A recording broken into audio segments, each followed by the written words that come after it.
శ్రీ గురుభ్యో నమః. శ్రీరామకృష్ణ పరమహంస గారు వారి జీవితంలో ఎదురైన సంఘటనల నుండి మనకు ఎంతో గొప్ప విలువైన సందేశాన్ని అందించారు. అటువంటి ఒక విషయాన్ని ఈరోజు చెప్పుకుందాం. ఒక శిష్యుడు భగవద్ధ్యానం చేస్తూ కాలం గడుపుతున్నప్పటికీ దుష్ట సంకల్పాలు అప్పుడప్పుడు మనస్సులో కలుగుతూనే ఉన్నాయి అని చెప్పి కామాన్ని జయించటం ఎలాగా అని శ్రీరామకృష్ణులను అడిగారు. అందుకు గురుదేవులు ఇలా బోధించారు. ఒక వ్యక్తి వద్ద ఒక కుక్క ఉండేది. దాన్ని ఎత్తుకొని ముద్దాడుతూ దానితో ఆటలాడుతూ ఆ కుక్కను అతగాడు ఎంతో మక్కువతో పెంచుకోసాగాడు. అది చూసి ఒక జ్ఞాని కుక్క మీద అంతటి మక్కువ కూడదని అతన్ని మందలించాడు. ఎందుకంటే కుక్క వట్టి జ్ఞానం లేని జంతువు కదా, ఎప్పుడైనా అతన్ని కరిచే ప్రమాదము ఉన్నది. ఈ బోధలను అతడు ఆలకించి తన ఒళ్ళోని కుక్కను అవతలకు తోసేసి దాన్ని ఇక చేరదీయటం కానీ బుజ్జగించటం కానీ చెయ్యరాదని నిశ్చయించుకున్నాడు. కానీ ఆ కుక్క యజమానికి తన పట్ల దృష్టి మారిందని తెలియక ఎప్పటి మాదిరే ఎత్తుకొని ముద్దాడుతాడని ఆశతో తరచూ అతగాడి వద్దకు పరిగెత్తేది. ఎన్నోసార్లు దెబ్బలు తిన్నాక చివరికి అది తనను లాలించమని యజమానిని ఇక బాధించటం మానేసింది. నీ స్థితి కూడా అలాగే ఉంది. నీ అంతరంగంలో నువ్వు ఇంతవరకు బుజ్జగించిన కుక్కను వదిలించుకోదలచిన నిన్ను అది సులభంగా విడువదు.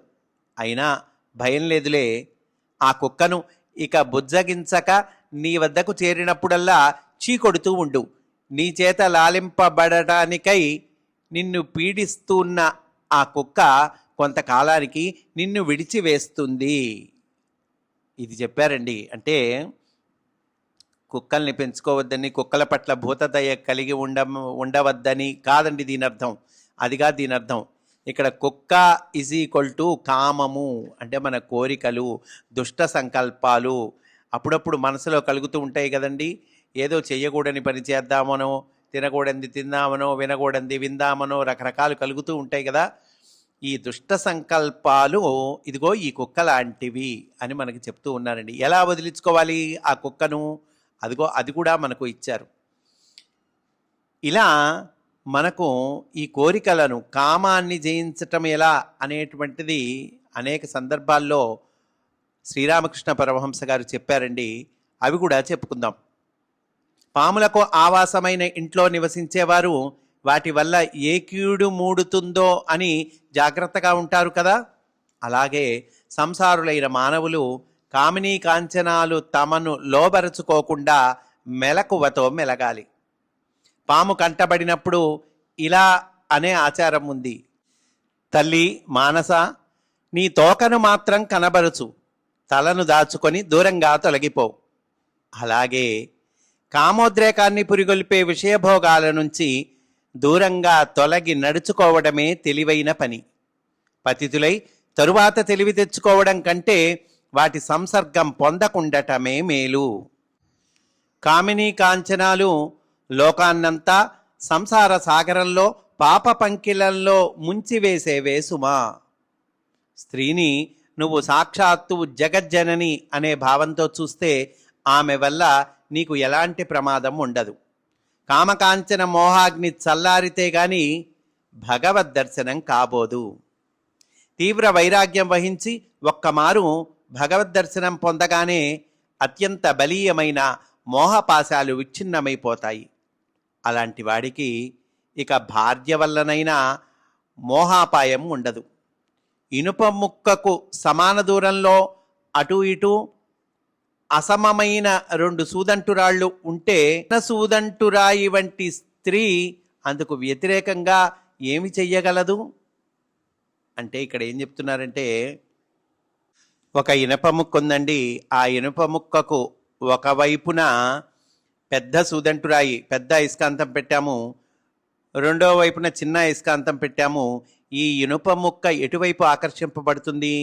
పెద్ద అయస్కాంతం వైపు ఆకర్షింపబడుతుంది. అలాగే భగవద్భక్తి మనము చక్కగా కలిగి ఉంటే కనుక ఇంకా ఈ దుష్టమైన సంకల్పాలు కానీ ఈ కామకాంచనాలు కానీ మనల్ని ఏమీ చెయ్యలేవు అని చెప్తున్నారండి.